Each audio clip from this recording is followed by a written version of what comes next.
Ditetapkan sebagai tersangka, selebgram Lisa Mariana hadiri pemanggilan polisi. Selain menjelaskan soal mangkir dari pemanggilan pertama, Lisa Mariana juga diberondong dengan 44 pertanyaan selama 5 jam terkait dugaan kasus pencemaran nama baik terhadap RK.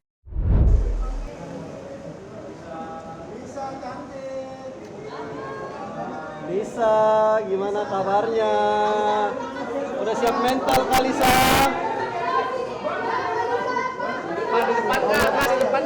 Sini aja, Bang. Kita memenuhi panggilan yang tertunda kemarin sesuai yang permohonan kita untuk diundur di reschedule tanggal 24. Kami mendampingi klien saya Lisa Mariana untuk memberi keterangan untuk permasalahan laporan dari Pak Ridwan Kamil sendiri. Uniknya, usai menjalani pemeriksaan, rona wajah tegang Lisa Mariana Raib hanya senyum ceria yang memancar di wajahnya. Usut punya usut, Lisa Mariana mengaku bersyukur tidak langsung dibui sekalipun statusnya sudah resmi menjadi tersangka. Ya, alhamdulillah berjalan dengan lancar. Bapak-bapak yang di atas juga baik-baik banget dan alhamdulillah aku bisa beraktivitas seperti sedia kala. Status tersangka tak mampu membuat Lisa Mariana mendekam di tahanan. Justru sebaliknya, Lisa Mariana melenggang menghirup udara kebebasan. Hebatnya, tim kuasa hukum Lisa Mariana mengungkapkan jika kliennya tidak dikenakan wajib lapor. Berjalan dengan normal aktivitasnya, tidak ada wajib lapor dan tidak ada penahanan. Dari 44 dari pertanyaan itu sudah ada disebutkan juga hak-hak tersangka yang akan dipenuhi.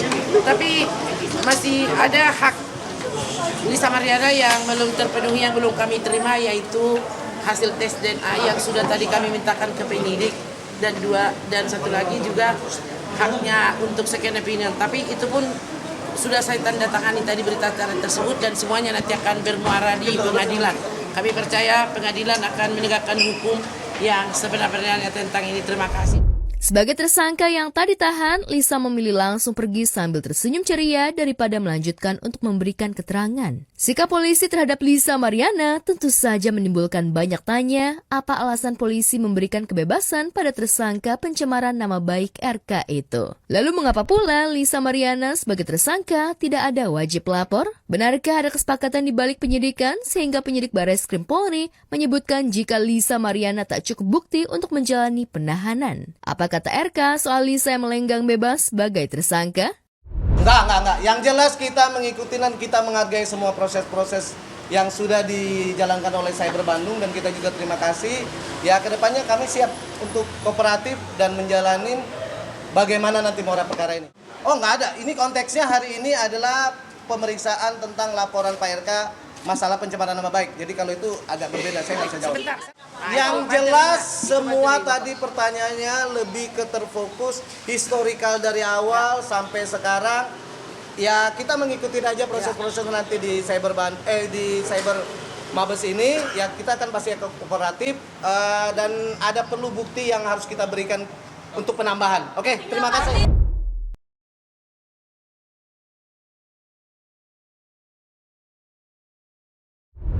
Ayu Khairun Nurisa tak seberuntung Lisa Mariana. Ia justru dijebloskan ke tahanan usai menjalani pemeriksaan oleh penyidik Barreskrim Polri setelah sebelumnya ditetapkan sebagai tersangka dalam kasus dugaan pemalsuan dokumen dan penggelapan dana perusahaan milik Ashanti nyaris 2 miliar rupiah. Sehari sebelumnya, Ayu sempat mengungkapkan firasatnya jika pada pemanggilan kedua ia akan ditahan. Saya sudah sampaikan ke keluarga, saya sudah sampaikan juga ke kuasa hukum. Kemungkinan terburuknya saya sudah terima. Jadi besok prosesnya seperti apa ya kita jalanin dulu karena kita belum tahu besok itu hasilnya akan bagaimana.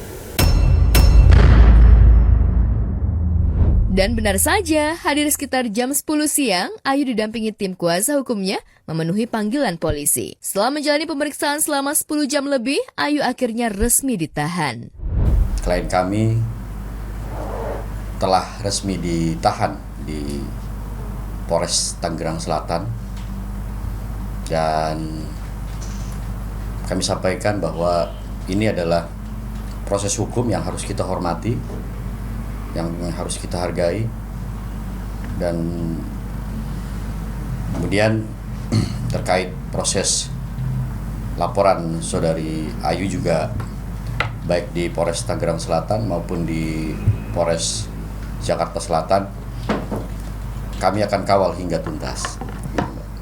Kalau dari kemarin saya membaca dan melihat dari tertulis penahanan 20 hari ke depan.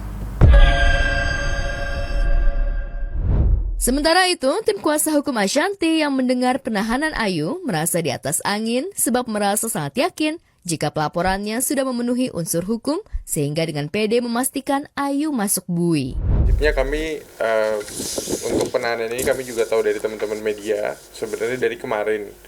Cuma tadi siang kami lihat ada statement dari kuasa hukumnya Bu Ayu bahwa mereka sudah dapat kabar dan clear Ayu ditahan. Pada prinsipnya kami mengapresiasi kerja dari tim kepolisian untuk laporan kami tentang penggelapan dan pemalsuan di Polres Tangerang Selatan, dan kami sangat percaya bahwa penerapan hukum di sini sudah sangat baik. Bu Ashanti baru tahu dari kami tadi sebenarnya. Kami info bahwa sudah ditahan. Bu Ashanti minta fokus untuk mengawal laporan-laporan kami yang lain. Kami juga diminta untuk mengawal laporan-laporan dari Bu Ayu yang mengada-ada menurut kami kepada para klien kami di beberapa tempat. Kami juga akan mengawal itu. Selain kuasa hukumnya, Ashanti juga yakin jika ex-karyawannya itu akan ditahan setelah ditetapkan sebagai tersangka. Ashanti malah sangat yakin jika pelaporannya sangat kuat lantaran disertai dengan bukti-bukti yang mampu membuat Ayu harus menjalani masa tahanan selama 20 hari di Polres Tangerang Selatan. Males bahas gini loh, maksudnya kita ngapain, aku juga bingung, kalian selalu wawancara orang yang maksud aku udah jelas terbukti memang melakukan, memang udah dia juga mengakui, kan yang penting udah mengakui dan udah, maksudnya tadi kamu bilang udah jadi tersangka, ya berarti kan aku laporin ini bukan 1 hari 2 hari loh, udah 6 bulan dari bulan Mei. Jadi kalau memang sudah tersangka ya memang mungkin udah waktunya gitu, karena bukti kita sebenarnya dari 2 bulan pertama juga udah lengkap kan gitu. Jadi ya kalaupun begitu ya ikutin aja prosesnya ya. Aku udah nggak mau menanggapi karena dia nggak menanggapi kasusnya, ngomongnya udah ngelantur dan udah kemana-mana dan nggak ngerti apa yang dia bahas. Sejak menjalani pemeriksaan pertama yang disusul ditetapkannya sebagai tersangka, Ayu Khairun Nurisa terlihat kurang bersemangat. Ia bahkan sempat meyakini jika status ini akan segera ia terima. Ayu mengaku semakin pasrah dan siap menjalani proses hukum setelah menerima surat pemanggilan kedua. Beberapa saat sebelum masuk ruang penyidikan, Ayu mengungkapkan jika kasus yang dihadapinya itu merupakan pelajaran hidupnya. Inikah bentuk penyesalan Ayu yang tak sanggup mengembalikan uang Ashanti? Menerima dan bisa mengikhlaskan diri kita sendiri. Kapok nggak ya? Kapok nggak? Kapok dong. Dengan pelajaran ini tuh sangat berarti ya buat hidup aku ya. Kalau aku kan karena prosesnya udah berjalan ya, jadi ya udah berjalan aja gitu untuk saat ini.